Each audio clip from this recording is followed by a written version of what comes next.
Q&A. Karena setiap pertanyaan selalu ada jawaban. Dipandu oleh Yohana Margareta.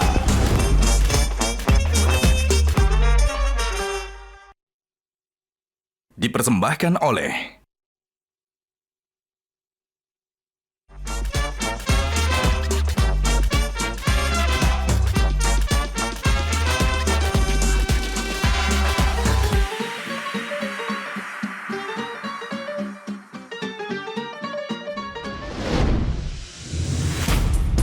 Gajah Duduk dipilih karena sudah lama hadir dalam mewarnai perkembangan berbusana di Nusantara dan telah melekat di hati lapisan konsumen secara turun-temurun. Perkembangan sarung sedemikian pesatnya sehingga sekarang tidak hanya dikenakan oleh pria sebagai outfitnya, karena kain sarung Gajah Duduk menawarkan kenyamanan yang sesungguhnya serta tidak bisa dibandingkan. Hal ini sesuai dengan tagline kita, Legenda Nusantara, bahwa sarung adalah budaya kita, sarung adalah Indonesia.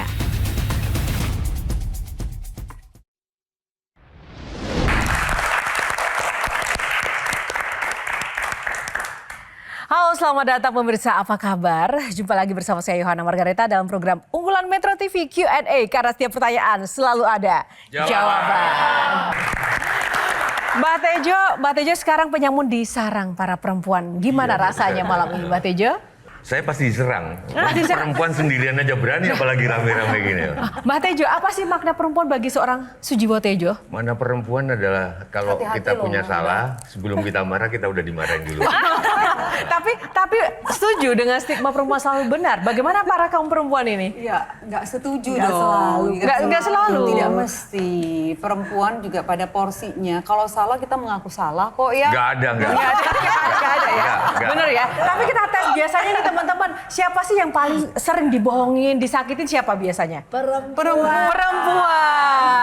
Yang paling sering baperan siapa biasanya? Laki-laki. Mbak Tejo bener nggak kayak gitu? Tapi Gus, guru saya bilang, kunci untuk masuk surga buat laki-laki itu gampang. Kalau dimarahin istri jangan jawab. Tapi itu susah sekali. Apalagi kalau dituduh. Aduh. Kita pasti pengen jawab, padahal itu nggak masuk surga nanti. Kita diam aja. Kamu gitu. Kemarin ke mall sama itu ya? Diam, padahal nggak. Kita diam aja. Jadi ngalahnya karena terpaksa ya? Butuh psikolog kayaknya sih, butuh psikolog. Makanya ketika ada laki-laki sore itu sih sampai menyiksa istri yang sekarang viral, aku nggak bisa ngomong didanya. Karena pendidikan ibuku nggak gitu. Bukan laki kalau kamu berani sama perempuan. Yes. Tepuk tangan. Oke. Baik, terima kasih para panelis. Sekarang ini akan seru sekali, banyak para perempuan-perempuan hebat pada malam hari ini. Namun kita juga masih akan mendatangkan satu perempuan hebat lain di tengah-tengah kita untuk berbagi cerita dan kisahnya. Mbak Tejo siap-siap ya, ini perempuan lagi soalnya bintang tamu kita. Dan teman-teman pemirsa, pada kesempatan kali ini Q&A sengaja menghadirkan salah satu pimpinan negeri ini. Dia adalah sosok perempuan tangguh. Dan kita akan dengarkan bersama nanti pandangan dan juga anggapan bahwa perempuan merupakan makhluk terkuat di bumi. Apakah benar menurut sosok ini? Baginya tantangan bahkan lebih berat pernah ia hadapi. Ia harus menavigasi kompleksitas kehidupan. Terlepas dari rintangan-rintangan ini, sosok satu ini mengalami masa lalu yang mungkin tidak mudah. Ketangguhannya dibuktikan dengan berhasil keluar dari kanker yang pernah dia derita. Dan selain itu, ia juga sosok yang dikenal dekat dengan para kaum papa di negeri ini. Dan langsung saja kita akan berikan tepuk tangan yang paling meriah untuk Ibu Lestari Murdiat atau biasa kita sapa Ibu Reri. Ibu Reri, apa kabar Ibu? Selamat malam, sehat? Selamat malam, terima kasih undangannya. Nah, kalau Ibu Reri dengan situasi semangat kemerdekaan seperti ini, apakah Ibu sudah merasa perempuan sudah merdeka? Nah, kalau ini cerita yang lain lagi. Tapi tadi kalau mengikuti obrolan mengenai laki-laki atau perempuan lebih kuat, saya adalah orang yang tidak sepakat karena saya adalah orang yang percaya bahwa laki dan perempuan itu sejajar. Tentu perempuan ada bedanya, dia melahirkan. Laki-laki tidak. Tetapi perempuan tidak bisa melahirkan kalau tidak ada laki-laki. Laki-laki tidak bisa hidup kalau nggak lahir dari ibu. Gitu loh Mbak Tejo. Kenapa langsung penekanannya ke Mbak Tejo ya? Memang belum pernah keluar rumah kalau Kenapa? kecuali berpergian jauh tanpa minta dilangkah ibuku. Saya sujud utara selatan, ibuku melangkah 3 kali. Enggak, saya merasa nggak kuat. Iya. Ngomongin aja terharu banget ini Mbak Tejo. Doa bapak itu bagi saya, ya Iya, sorry doa ibu, bapak-bapak, betul. enggak, doa ibu. Tepuk tangan untuk Ibu. Ya. Baik, para ibu-ibu, kakak-kakak perempuan dan juga Mbak Tejo yang luar biasa. Ini ada aturan mainnya Ibu Reri, ada 9 box di dalamnya akan ada banyak topik-topik. Nanti kita akan bahas satu-satu dan langsung saja Ibu memilih nomor berapa untuk memulai Q&A malam ini? Nomor 3. Nomor 3, kita buka box nomor 3. Isinya adalah topik tentang masih seputar perempuan pastinya. Karena tema kita kali ini adalah tentang perempuan hebat. Oke, kita akan buka isi box nomor 3. Makhluk terkuat. Kalau dengan stigma makhluk terkuat, ini kan memang menjadi seolah-olah antara pujian atau juga sebuah sindiran. Bagaimana menanggapi statement ini? Tadi saya sudah sampaikan ya, kalau saya melihat bahwa lelaki dan perempuan sejajar. Tapi boleh dong kita merasa terkuat ya Mbak-mbak. Terkuatnya tuh begini. Mbah, kembah lagi. Nah, Perempuan benar diserang itu ini. melahirkan. Melahirkan 9 bulan mengandung, proses yang tidak mudah, proses yang tidak enak, dan kemudian melahirkan dengan rasa sakit, dan kemudian segala macam lah penderitaan. Itu dialami oleh perempuan. Tapi perempuan menerima itu bukan karena dia merasa bahwa memang ini kodrat yang harus dia terima, bukan. Tapi karena keikhlasan, keberanian untuk menerima semua tanda kutip rasa tadi. Saya bicara yang paling dasar, melahirkan dulu Mbak. Karena itu adalah sebuah keberanian dan kemauan untuk berjuang. Zaman dulu itu nyawa loh. Tapi kenapa perempuan mau? Kenapa perempuan bahkan lebih rela? Yang penting bayinya lahir. Bayi saya selamat. Nggak apa-apa. Ada lagi perempuan dimanapun dia. Mau dia politisi, mau dia pemimpin perusahaan. Coba kalau lagi ngomong serius begini tiba-tiba, alis matamu bagus deh. Atau lipstiknya bagus. Dia bisa nih cepet nih. Set. Otaknya kayak wire, nyambung. Habis itu balik lagi ngomong serius. Kalau laki-laki coba ngomong satu itu aja. Makanya dia bisa mancing berjam-jam, nggak dapat ikan dia diem aja mancing. Tunggu, kita konfirmasi benar demikian Mbak Tejo? Tapi Marah benar Mbak nggak Tejo Mbak Riri agak merepotkan perempuan itu? Aku setuju. Merepotkannya gini, ada temanku politisi ngomong terus minta komentar saya. Gimana saya tadi? Lipstikmu bagus. Aku bilang itu. Loh, kamu itu seksis. Bicaraku gimana? Kok malah ke lipstik? Suatu hari dia pidato lagi. Terus, wah, gimana? Bicaramu bagus. Ya tapi penampilanku gimana? Gimana sih gitu loh? Gimana itu? Nah itulah perempuan Mas. Bingungin. Maksudnya merepotkan atau memberikan bingungin? warna. Kalau semuanya diem aja sama, kan dunia tidak menarik Mas. Tepuk tangan dong. Hidup perempuan. Oke, Kak Novita silakan. Kalau aku melihat, karena disebut sebagai makhluk terkuat, karena perempuan dari kecil dibiarkan untuk bisa mengekspresikan kecerdasan emosinya. Jadi kita mau menangis, kita mau ketawa, kita mau sedih, kita takut, kita khawatir, kita bisa mengekspresikan itu. Laki-laki kasihan sekali, enggak. Kalau nangis dibilang cengeng. Enggak boleh, laki-laki mesti kuat. Laki-laki enggak boleh kalau jatuh mesti berdiri. Enggak bisa nangis, itu budaya kita. Dan akhirnya menjadi kita kuat karena kita bisa tahu kapan kita harus bersikap, kapan kita harus bicara, kapan kita bisa mengemukakan pendapat kita. Seperti kita lihat seorang Mbak Reri yang begitu hebat hari ini menjadi wakil ketua MPR. Karena dia tahu kapan tadi disuruh pasang alis, dia pasang sendiri, nggak mau pakai orang lain. Pakai bedakan sendiri. Gitu. Saya suka dengan rambut saya apa adanya dengan abu-abu ini. Gitu. Karena kita mampu, kita kenali diri kita sendiri dari kecil. Perempuan tuh lebih hati-hati loh. Sorry, Mbak perempuan Tejo, tuh lebih. kita banyak loh. Mbak Sorry, Tejo. lebih terpukul mana nggak? Kehilangan harga diri apa kehilangan alis? Aduh, berat itu. Baik, tepuk tangan. Oke, silakan. Alis hilang separuh loh Mas. Bener, alis Alisku hilang separuh, tinggal separuh alisnya karena kanker. Oke. Jadi nggak tumbuh lagi. Iya, tadi soal kekuatan perempuan. Ini sih cerita dari teman-teman dan pengalaman hidup aja ya. Kalau misalnya perempuan ditinggal laki-laki, banyak loh yang akhirnya memutuskan saya nggak perlu ada laki-laki lagi di samping saya. Tapi kalau laki-laki ditinggal perempuan, dia akan segera mencari perempuan lain untuk mendampingi dia. Yes. Artinya perempuan lebih kuat daripada laki-laki. Dan itu urusannya bukan cuma urusan pribadi. Anak-anak itu perempuannya yang ngurus. Oke, silakan. Mungkin Virja ada yang ditanyakan untuk Bu Reri. Mbak Reri, banyak yang mengatakan kalau tuntutan perempuan ketika dinyatakan hebat itu adalah perempuan yang harus bekerja di luar rumah. Harus punya karya tertentu di luar rumah. Bagaimana juga dengan perempuan yang memang mengabdikan dirinya benar-benar penuh untuk keluarga? Saya tidak setuju dengan pernyataan bahwa perempuan hebat itu identik dengan mereka yang memiliki karir atau berkarya di luar rumah dan mencapai posisi jenjang tertentu. Bahkan saya selalu mengatakan perempuan itu harus berani untuk menjadi tidak sempurna. Kenapa?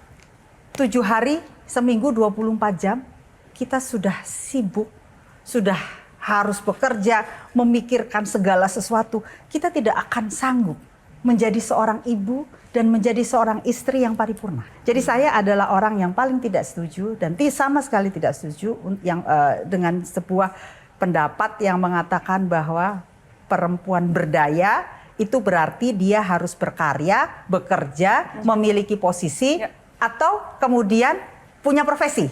Bukan. Perempuan berdaya adalah perempuan yang tahu apa yang dia inginkan. Perempuan yang merdeka, bebas dari rasa takut, mampu dan memiliki kemampuan untuk kemudian menjalankan apa yang menjadi tugas dan kewajibannya. Kalau dia memilih untuk menjadi ibu rumah tangga dan istri yang di rumah, maka dia berdaya. Menjadi ibu yang berdaya, menjadi ibu yang bisa membesarkan anak-anaknya dengan paripurna, bisa mendampingi suaminya dengan baik. Sebaliknya kalau perempuan itu memilih untuk berkarir seperti saya, maka dia harus mampu menunjukkan bahwa dia memang bisa mendapatkan kepercayaan itu. Meskipun saya memiliki kelemahan. Baik, terima kasih. Itu yang nyambung dengan yang pertanyaan Virgi tadi tentang emansipasi. Kalau semua orang di luar, bapaknya di luar, ibunya di luar, ya begitu yang membesarkan HRT. Kita akan lanjutkan. Box nomor berapa selanjutnya, Ibu? Nomor 7. Kita buka box nomor 7. Kebaya. Kita baru saja ya memperingati Hari Kebaya Nasional. Nah, gimana Ibu Reri? Ini harapan nih bahwa kebaya bisa jadi identitas yang mungkin tidak setahun sekali ya bisa kita gunakan sama-sama. Iya, setuju karena kalau buat saya kita bicara kebaya itu sudah beyond fashion. Sudah bukan lagi kebaya sebagai sebuah tren, sebagai sebuah mode saja. Tapi sesungguhnya kalau kita bicara kebaya, kita bicara sebuah perjalanan kehidupan bangsa. Kita bicara di situ sebuah nilai. Kita bicara di situ sebuah arti. Bahkan cara kita berpakaian, cara berbusana itu sebetulnya menunjukkan bagaimana kita mendudukan diri kita. Nah, dari kebaya kita bisa lihat. Di samping kalau kita bicara dalam konteks Indonesia yang begitu luar biasa kayanya, ternyata Hari Kebaya yang baru saja dicanangkan dan langsung Pak Presiden waktu itu hadir, menunjukkan bahwa kebaya itu sudah hidup di negeri ini bahkan jauh sebelum Indonesia lahir. Berbagai macam kebaya. Nah, satu sebetulnya nilai yang ingin saya sampaikan ke semua.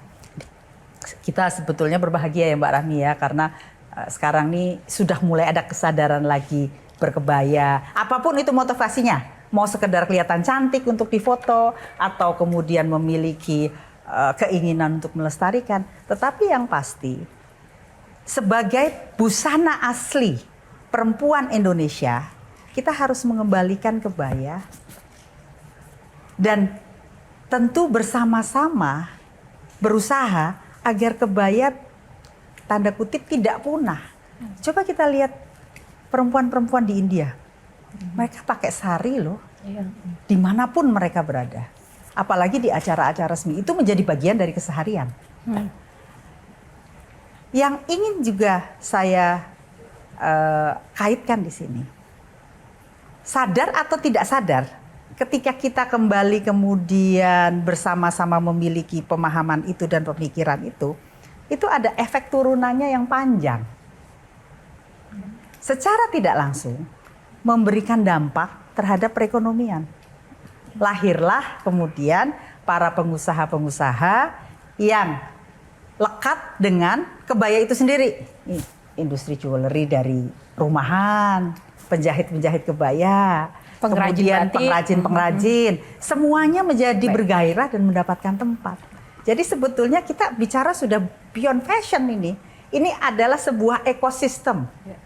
Teman-teman yang bergerak bersama-sama sejak beberapa tahun lalu dengan inisiatif Kebaya Goes to the UNESCO dan kemudian bersama-sama mengangkat kembali kebaya ke pentas nasional, bukan seperti yang kebaya dikenal dulu. Itu secara tidak langsung memberikan efek yang luar biasa. Dan jangan lupa sampai hari ini kalau kita ke Jawa, itu mbok-mbok jamu, ibu-ibu di pasar, semua pakai kebaya dengan tanpa berpikir ini goes to UNESCO, tanpa berpikir ini bagian dari mode, karena dia merasa nyaman dengan pakaian itu. Nah ini yang sebetulnya harus dipahami lagi. Kan kalau dosiernya mengatakan yang namanya kebaya itu yang ada bukaannya di depan ya, dan motif, desainnya juga macam-macam. Mengikuti perkembangan zaman, saya termasuk orang yang setuju bahwa sebaiknya kita juga mulai memasukkan. Tapi bukan itu saja. Jangan juga sampai kita kehilangan pakem. Sebagai duta Indonesia, wajah Indonesia, melihat identitas Indonesia dalam kebaya seperti apa?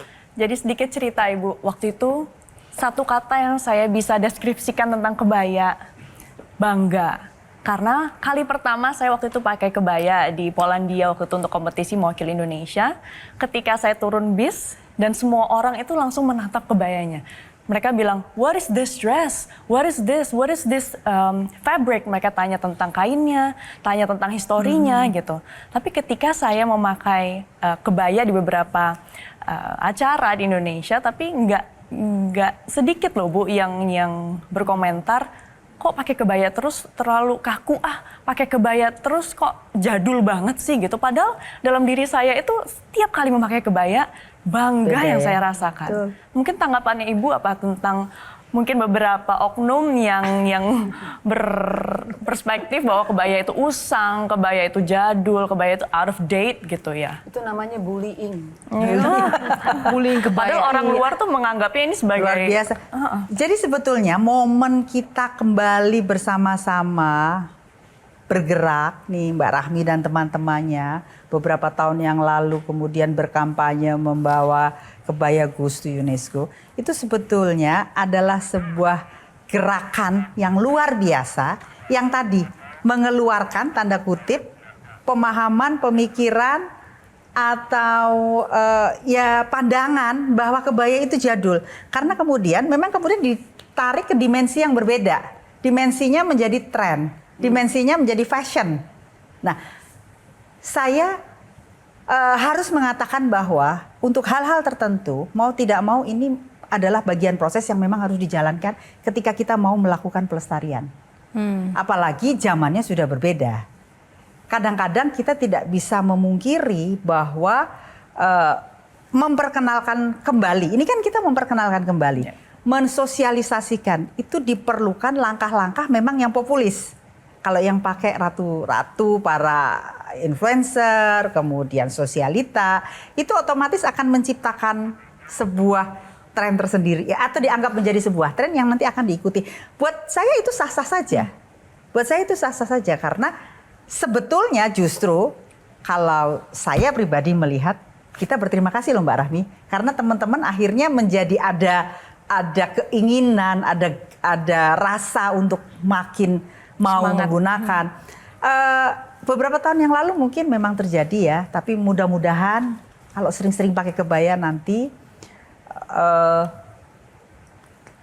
terutama anak muda, karena mengerti, mereka akan lebih banyak. Tapi Mbak Reri, izin bertanya, ini bicara tentang tadi ini parenting. Tapi kalau kita lihat dalam kenyataannya pola pengasuhan anak-anak dari orang tua diserahkan 90% kepada orang lain. ART, kepada pengasuh, Itu yang kepada nyambung dengan sekolah, yang pertanyaan Virgi tadi tentang emansipasi. Kalau semua orang di luar, bapaknya di luar, ibunya di luar, ya begitu yang membesarkan ART. Betul. Tergantung. Akhirnya Juga begitu Mbak Tejo. Nggak gitu fungsionalnya sebenarnya kalau berbicara tentang perempuan secara reproduksi biologis kita nggak bisa pungkiri bahwa kita berbeda. Bicara kesetaraan hak dan kewajiban hal yang berbeda. Tetapi kalau bicara pola pengasuhan anak di sini, ini saya yakin anak-anak waktu kecil juga dibantu dengan ART, dibantu dengan pengasuh dan lain sebagainya. Pertanyaan saya adalah bicara bagaimana di Gen Z nih, sekarang yang punya anak-anak kecil, kalau kita kaitkan dengan kebaya gitu, dengan warisan budaya, untuk dikenalkan melawan K-drama, K-pop dan lain sebagainya, yang justru ini sangat-sangat menghidupi dari kehidupan anak-anak kita, orang tuanya bagaimana meneruskan ke bawah. Ini tantangannya luar biasa. Saya urun rembuk ya. Boleh. Singkat saja Ibu. Saya urun rembuk. Pilihan saya ketika saya berumah tangga, menikah, saya berkarir. Dengan begitu ada konsekuensi. Anak saya dibesarkan oleh tentu bantuan orang lain. Ini Mbak. Orang lagi ya. Orang-orang, ini Mbak. Kebetulan Mbak di rumah itu 27 tahun. Mereka lebih takut sama Mbak daripada sama saya. Tapi di sini bukan berarti kemudian kita melepaskan begitu saja. Tetap harus ada sistem nilai yang kita sampaikan. Kan apalagi kalau sekarang lebih gampang lagi. Sudah ada handphone, sudah ada segala macam berkomunikasi. Saya rasa sistem nilai itu kembali lagi kepada orang tua. Bagaimana mengajarkan. Anak-anak di rumah diajarkan. Tentu di samping tata krama, etiket, itu tugas kita untuk menyampaikan kepada si Mbak yang sudah jadi bagian dari keluarga kita, asisten rumah tangga kita ya, kalau sekarang disebut sebagai asisten rumah tangga. Tapi sebetulnya dia lebih dari itu loh. Dia itu tangan kanan, tangan kiri kita untuk menyampaikan, menghantarkan nilai-nilai. Tapi orang tua masih tetap bisa. Bisa nggak kita menyerahkan ini ke ART? Misalnya, saya punya prinsip, jangan pakai tangan bagus kalau terima. Nggak ada tangan bagus, semua tangan bagus. Bilang aja pakai tangan kanan. Atau pakai tangan kanan kiri, oke. Kebetulan saya yang pokoknya nggak ada tangan bagus. Atau buang sampah sembarangan, tidak dosa loh. Tapi nggak ada dosa, yang ada konsekuensi. Nggak ada, gimana ini ART? Bisa Mas, tergantung kitanya. Bagaimana, tentu nggak bisa langsung dikasih buku Mbak harus begini ya nggak. Itu kan perjalanan. Justru kuncinya di kita. Ketika kita memanusiakan dan memuliakan mereka, pakai hati, meminta mereka, tolong jaga anakku ya. Aku nih keluyuran nggak di rumah, aku titip anakku ke kamu. Kamu bukan orang gajian yang saya gaji untuk ngurus. Dia akan beda, dia Tapi akan mungkin paham. Bicara tentang psikologis, bicara kedekatan, attachment, bonding akan beda Mbak. Kalau memang ibunya sendiri yang turun tangan. Tapi kalau saya berpendapat, izin, kalau boleh ibu, ayah, sebagai pendidik pertama dan terutama harus hadir di situ. Pasti. Kan akan beda memang. Baik, terima kasih. Kanker itu memang mematikan. Tapi dia tidak bisa membunuh harapan dan cinta.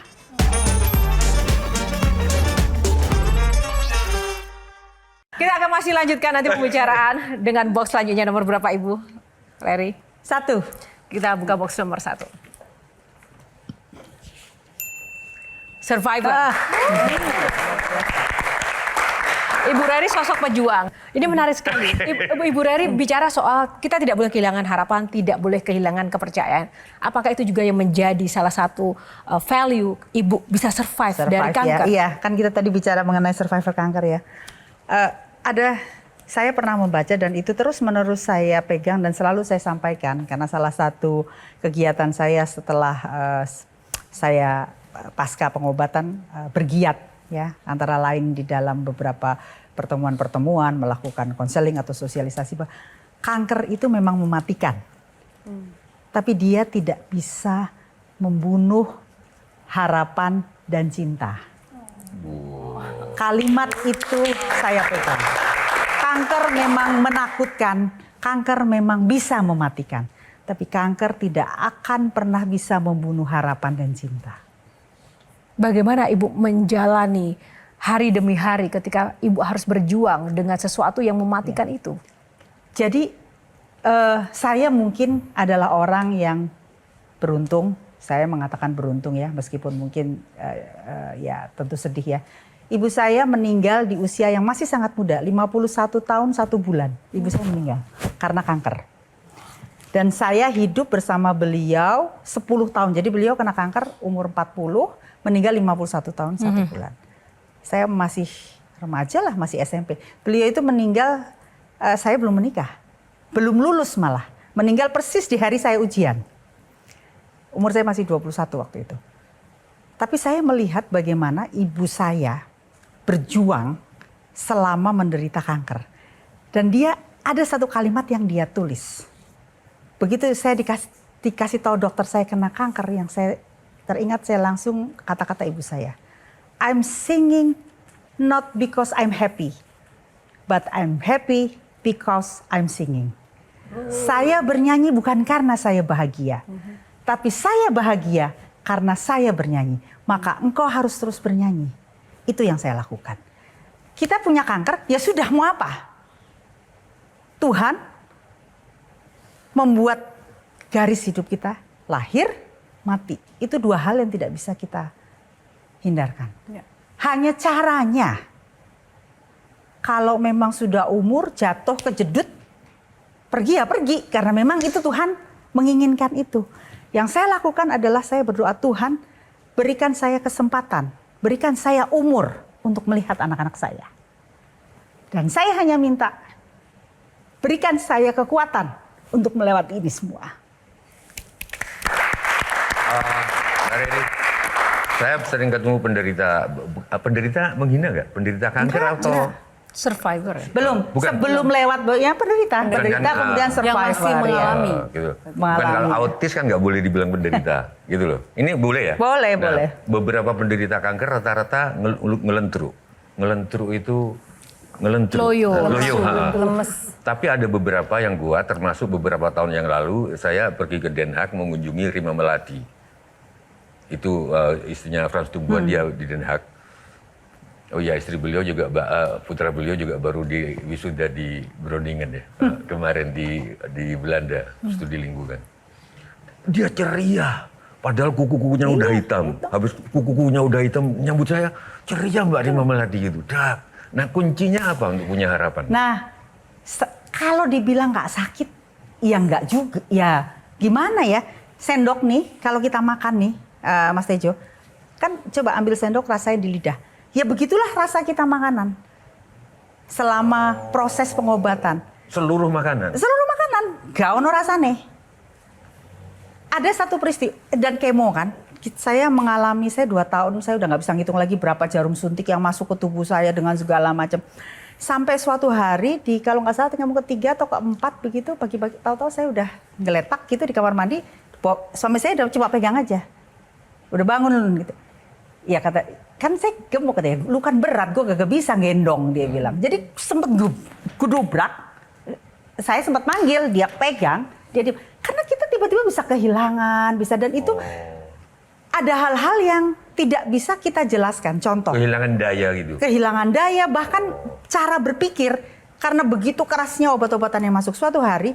Jadi salah satu yang membantu saya ketika lagi dikerem, kan kalau habis di kemo kita harus dikerem. Jangan-jangan kita sakit meninggal bukan karena kena kanker, tapi kena flu, karena kita kehilangan imunitas. Bisa jadi kan. Hiburan saya nonton film. Saya nonton Viking. Viking itu kan bunuh-bunuhan, darah-darah. Skandinavia. Tiba-tiba suatu hari ada hujan lebat sekali, ada geluduk, saya bisa ketakutan gak karu-karuan. Karena rumah saya rumah terbuka, Mas. Bingung, gue bisa begini ya. setelah ngobrol sama dokter bilang, kamu jangan lihat film hantu, film yang terlalu sedih, film yang terlalu gembira nggak karu-karuan juga. Karena ketika sedang di kemo, hormon itu kacau balau. Kacau balau. Kembali lagi kepada kita, ketika kita menyadari. Bayangin Mas bangun tidur tiba-tiba satu copot. Rambut nih, segini nih, udah botak di sini. Nanti tiba-tiba kapan bisa? Ya udah kita gundulin aja semua. Tidak mudah loh untuk seperti itu. Apa yang berubah Mbak Reri dari penderita menjadi survivor? Value dalam hidup Mbak Reri yang berubah? Kalau saya melihat bahwa sebetulnya ini adalah kesempatan yang diberikan Tuhan kepada saya untuk bisa menjadi manusia yang lebih baik. Itu aja. Saya berusaha mengisi sisa waktu yang diberikan oleh Tuhan Yang Maha Esa, Allah Subhanahu Wa Taala. Tentu manusia banyak kekurangan, manusia banyak kelemahan, manusia tidak ada yang sempurna. Ya, saya jalani aja. Saya coba untuk bisa menjadi lebih baik dari sebelum saya sakit. Tapi kembali ke yang tadi, ketika kita sudah bisa menerima, akan jauh lebih mudah. Saya ingat, jadi ketika pertama kali rambut lepas begitu, kan kita pakai wig tuh. Kuku hitam. Oh, bukan cuma hitam aja, hitam brodol, hitam ini alis ini tinggal separuh sampai hari ini nggak tumbuh. Yes. Pakai wig yang udah dikasih temen, ini yang mahal, yang wig asli berat rasanya, panas Mas, gatelan. Saya pikir daripada gue bisulan lebih baik gue lepas aja deh. Dan saya selama pengobatan saya tuh akhirnya karena saya merasa nyaman, saya sudah tidak bisa lagi pakai tutup kepala karena gatel Mbak Novi. Jadi saya benar-benar berkepala gundul. Pertama kan, jadi kita kalau kemo itu kan ada jarak ya. Jadi ketika masa 1 sampai 14 hari itu biasanya adalah masa 1 sampai 1 masih nggak apa-apa. 3, 4, 5, 6, 7, 8 tuh hari berat. 9, 10, begitu hari ke-11, 12, 13, 14 sudah mulai naik lagi. Nah kita mulai gagah lagi. Sampai hari ke-21 dibom lagi. Nah biasanya kalau hari ke-14 sampai sebelum dibom lagi, saya udah mulai keluar. Nah, saya mulai ke kantor, ketemu. Kemudian saya ingat sekali, sekretarisnya Pak Surya bilang, tutup dong untuk kepala, kata Bapak kayak diiris-iris lihat kamu gundul jalan. Lama-lama saya ingatan, saya bilang sama Bapak, saya copot aja deh Pak. Karena itu nyaman buat saya. Jadi pada waktu itu yang saya pikirkan, saya udah nggak berpikir lagi bagaimana orang lain melihat saya. Saya berpikir saya harus nyaman dan saya harus hidup terus untuk anak-anak saya, untuk keluarga saya. Oke, tunggu Virgi dulu. Ya, Mbak Reri, saya ingat sekali waktu pertama kali Mbak Reri divonis kanker, itu justru yang sangat terpukul. Kamu nemenin kan? Dan sangat jatuh dan rasanya down banget, itu justru sekitarnya Mbak Reri. Tapi pernah nggak sih Mbak Reri, pada masa-masa sendiri, merasa sangat jatuh, merasa sangat tidak berdaya? Pernah merasa waktu itu? Mungkin yang saya bilang, saya termasuk beruntung 10 tahun hidup melihat ibu saya. Jadi saya tidak pernah mengalami satu situasi down karena mental. Itu nggak pernah sama sekali. Down karena fisik akibat obat, bukan karena mental. Itu terjadi. Jadi saya cerita, pertama kali, ini kan ketemu nggak sengaja. Nah ini sekaligus sosialisasi para perempuan. Jangan lupa periksakan diri Anda. Para bapak, para lelaki, ingatkan istri, ibu, kakak, bude semua untuk memeriksakan diri. Kanker payudara adalah kanker pembunuh perempuan terbanyak di Indonesia. Salim dulu sama Ibunda. Oh.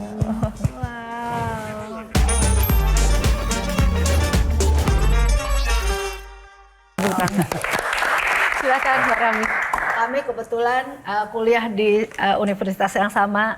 Nah, menurut saya bahwa Mbak Reri bisa tuh tadi menjelaskan segala sesuatu yang menjalani hidup dengan step by step itu dan menyadari bahwa dirinya punya tugas di muka bumi ini. Salah satunya kalau menurut saya adalah mensosialisasikan cara berpikir yang baik, cara menyikapi perjalanan hidup yang berbeda-beda.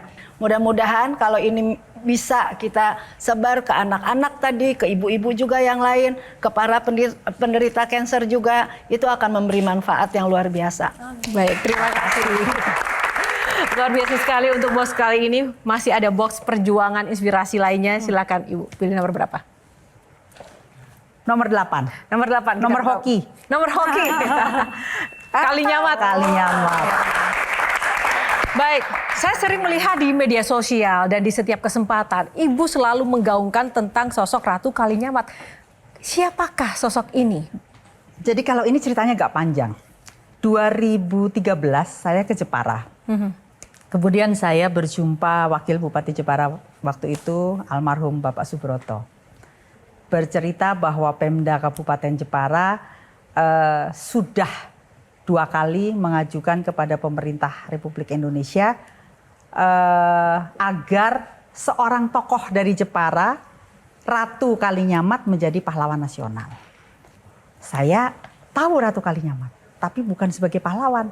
Saya cuma bilang, Mas, itu kan diketoprak, Mas, ketopraan. Jadi kalau zaman dulu tuh ketoprak tuh kalau Ratu Kalinyamat tuh terkenalnya itu gelap-gelap, terus rambutnya panjang gitu. Dan ada mitos, nanti Mas Tejo pasti lebih banyak sih, tapi Topo Wudro ya Mas ya. Nah itu yang dikenal. Ketertarikan itulah yang membuat saya banyak berkenalan dengan kawan-kawan, masih lingkupnya di Jepara. Ada seorang tokoh di Jepara yang menekuni Kalinyamat. Lalu memberikan banyak catatan ke saya baca, saya bilang wah ini layak sekali untuk dikedepankan. Kemudian saya diberitahu penolakan terhadap Ratu Kalinyamat itu karena antara lain yang pertama harus bisa dibuktikan ini mitos atau bukan. Ketika saya berziarah saya merasa ini gila. Ini makam ada papannya diresmikan oleh Menteri Pendidikan dan Kebudayaan Daud Yusuf. Kemudian ada foto Presiden Soekarno tahun 50-an berziarah. Masa ada presiden berziarah, ini tokoh fiktif, ditolak oleh pemerintah. Akhirnya ditemukan di Porto, di sebuah gereja tua, ada dokumen resmi. Di situ tertera 8 dokumen baru yang menyebutkan bahwa ada namanya Reinhard de Jepara, Senora Ponderista Erica. Ratu perempuan berkuasa, kaya raya, sangat ditakuti di Jepara. Bahkan di dalam dokumen itu tergambar dengan jelas Ratu Kalinyamat itu mampu memimpin raja-raja dari Aceh sampai Hitu. Belum ada NATO loh zaman itu. Dia bisa membuat fakta pertahanan pan-islamik memang karena negara-negara Islam yang dia kumpulkan untuk bersama-sama bersepakat menjaga perairan Nusantara supaya Portugis tidak masuk. Gini loh, ayo. Bisa ngirim pasukan 15.000 ke Aceh, bisa ke Ternate karena pasukan Sultan Cirebon, Banten bisa disatukan 5. Terus saya bertanya, mungkin nggak Mbak karena nggak ada cinta ini? Berarti kalau betul ini lebih besar dari Cleopatra. Nggak mungkin mereka mau ngebantu Verji kalau nggak karena daya cinta, karena pasti cantik. Dia memang memiliki daya. Dia memiliki kemampuan diplomasi yang luar biasa. Oke. Saatnya kita next box, Ibu. Biar lebih semangat lagi. 5. Box nomor 5. Nomor favorit. Baik, kita buka box nomor 5. Sahabat Lestari. Ibu Lestari ini juga memiliki banyak sahabat-sahabat yang selalu setia menemani sosok Ibu Lestari dalam menjalankan tugasnya sehari-hari. Kita akan lihat sosok yang satu ini. Saya rasa kiprah beliau harus diapresiasi dan sangat layak untuk diapresiasi sebagai salah satu perempuan Indonesia, pemimpin perempuan di Indonesia yang memberikan pemikiran-pemikiran dan gagasannya baik kepada komunitas maupun masyarakat luas. Terima kasih Ibu Lestari Murdiat dan selamat untuk penghargaan Bintang Mahaputra yang baru saja diterima. Salam hangat Ibu Lestari Murdiat. Ini sosok yang selalu setia bersama Ibu. Dia adalah tokoh difabel yang saya kenal sebelum saya menjadi anggota legislatif. Dari Mbak Anggi saya justru banyak belajar dan berkenalan dengan lingkungan, networking, dan komunitas. Dari Mbak Anggi lah saya kemudian memahami secara nyata persoalan. Jadi bukan cuma dari baca atau sekedar ketemu, tapi betul-betul mendalami. Dari situlah kemudian saya bertekad ini adalah salah satu yang harus kita perjuangkan. Dan kemudian saya minta bantuan Mbak Anggi untuk mendampingi sebagai tenaga ahli. Kami juga memiliki salah satu testimoni lagi sahabat ibu yang luar biasa. Coba kita akan dengarkan sama-sama karena di sini juga ada sebuah harapan yang ingin disampaikan. Di pundakmu panggul amanah, suarakan hati mereka yang teramat gelisah. Di tanganmu tergenggam ikhtiar membelai mereka yang terabai. Di akalmu tertata rencana, wujudkan asa mereka yang terlahir papa.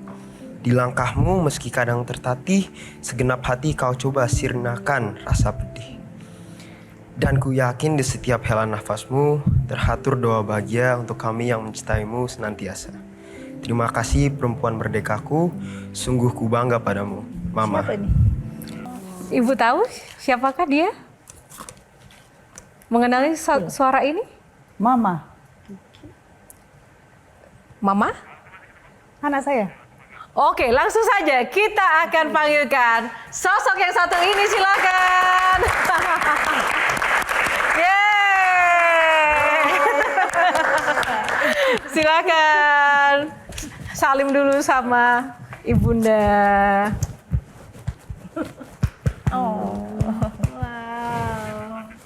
Boleh berdiri aja Ibu dan juga Adik. Mungkin boleh berkenan di sini. Adik, apa yang ingin diungkapkan langsung ke Mama? Mama adalah pahlawanku. Mama adalah sosok yang aku selalu lihat dan menjadikan patokan hidupku. Dan pesan-pesan Mama aku selalu bawa sepanjang hidup. Ini anak ya. Ini anak besarnya. Saya lahir dia 7 hari saya udah kerja. Tepuk tangan dulu deh, Kiki. Dinda, bagaimana Dinda melihat ibu dan anak Tadi di depan terakhir kita? dengerin kata-kata Dek Kiki ya. Dek Kiki? Iya, langsung sebutin Mama, aku kayak udah gak kuat. Dan melihat Bu Reri udah meneteskan air mata, kayak we can see how strong she is and how dia juga bisa menginspirasi gak cuma kita tapi juga anaknya sendiri. Nomor satu adalah kalau ngeliat bondingnya ini loh. Iya. Attachmentnya loh. How much you love your mom. We can see that. We can feel that. Nah, itu menjawab pertanyaan. Jadi tidak berarti ibu tidak di rumah, tidak bisa menciptakan bonding. Setuju. Menjawab Mbak Tejo. Oke, Mbak Tejo dan Mbak Rahmi, singkat saja silakan komentarnya. Ya, saya teramat sangat bisa memaklumi perasaan Kiki ya. Karena bagaimanapun buat anak itu ibu adalah sesuatu yang luar biasa. Bahkan ketika ibunya sehat, ibunya sakit, cinta anak nggak akan pernah hilang. Mbak Tejo silakan, mungkin ada komentar. Laki-laki ya. Udah terharu dari tadi. Iya, karena melihat Kiki ini kalau tidak salah waktu itu Mbak Reri juga melahirkan di usia juga yang sudah tidak udah 40 muda. lebih, 40. Sudah lebih dari 40 ya Mbak Reri ya. Jadi tadi saya sempat gak setuju sama Mbak Tejo yang bilang kalau menyerahkan kepada asisten. Ini sudah ada buktinya Mbak Tejo bahwa Ya tapi ternyata satu di antara berapa? Ada Kiki. loh kalau di Kalau cari pacar, karena umur 18 tahun. Kamu cari pacar, mau yang seperti apa? Kalau kata mamaku, cari perempuan itu yang punya pendirian. Baik. Kayak Mama. yang punya pendirian. Kayak Mama ya. Oke. Aku punya ponakan di Pondok Indah. Gini, yang dia dijodohkan, terus loh kalau kamu nggak mencintai gimana kata ibunya? Ini cowok. Selama mama mencintai dia, aku akan mencintai dia. Nah, nggak maksudku Kiki apa seperti itu? Jangan. Enggak, aku nanya. Ya enggak, tapi masih ikutin peraturan dari mama. Bukan peraturan, seperti arahan cari perempuan yang punya pendirian. Pasti mama bakal setuju. Jadi Oh, keren banget. Ya, begitu. Oke, sekarang Dek Kiki gitu kan. Apa harapan yang ingin disampaikan untuk Mama? Karena kan Mama adalah sosok yang sibuk, banyak harapan masyarakat ada di pundak beliau begitu. Sebagai anak, apa ya mungkin pesan atau harapan yang ingin disampaikan ke Mama? sebagai anak mama bakal laksanakan aja tugas-tugas mama. Karena aku tahu kalau misalnya mama punya kebaikan kepentingan. Dan aku termasuk salah satu kepentingan itu, tapi negara bisa menjadi sebuah tugas yang lebih berat buat mama. Jadi kalau soal PSTC, hal segala macam itu hal kecil, jadi nggak usah terlalu dipikirin. Terima kasih ya. Terima kasih untuk teman-teman panelis dan semoga ini menjadi salah satu inspirasi bagi kita semua. Perempuan bisa merdeka dalam mengakses apapun ilmu pengetahuan dan juga menjadi apapun yang bisa bermanfaat bagi orang banyak. Entah itu dia menjadi ibu rumah tangga, menjadi wanita karir atau menjadi orang-orang yang menjadi pribadi yang bermanfaat. Khususnya menjadi support system yang terbaik bagi pria. Dan terima kasih untuk Anda yang juga sudah menjadi support system bagi Q&A malam hari ini. Sudah menyaksikan Q&A pemirsa yang ada di rumah dan juga teman-teman di studio. Terima kasih, tepuk tangan sekali lagi. Tak lupa juga terima kasih untuk Sarung Gajah Duduk yang sudah menyiapkan busana yang saya kenakan pada malam hari ini. Sarung Gajah Duduk Legenda Nusantara yang ada tulisan Arabnya. Dan untuk menutup agenda pada malam ini, Q&A akan mempersembahkan sajian spesial dari Mbah Tejo. Dipersilakan Mbah Tejo. Tepuk tangan untuk Mbah Tejo.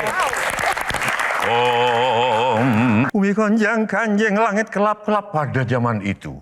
Lestari Murdiat yang memperjuangkan Ratu Kalinyamat sebagai pahlawan nasional. Poros maritim bahwa Nusantara bukanlah negara daratan tapi negara laut. Di lautanlah bukan di gunung tempat Bima bertemu dengan dirinya sendiri. Bima bertemu dengan dirinya sendiri justru di dalam laut. Masuk ini ketemu dengan, hei kamu siapa? Aku Dewa Ruci. Aku punya pertanyaan tentang perempuan ini.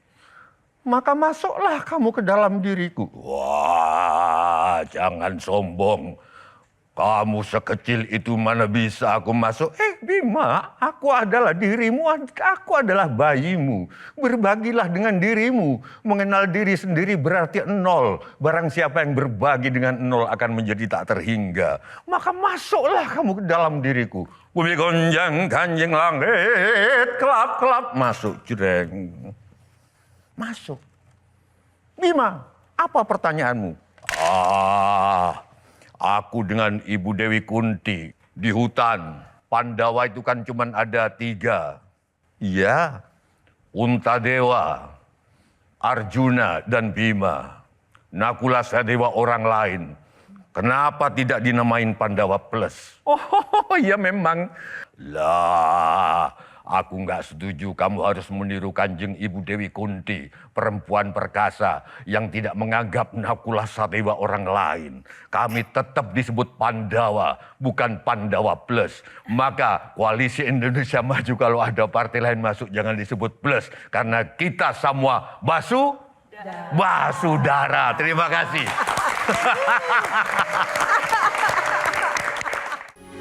Metro TV.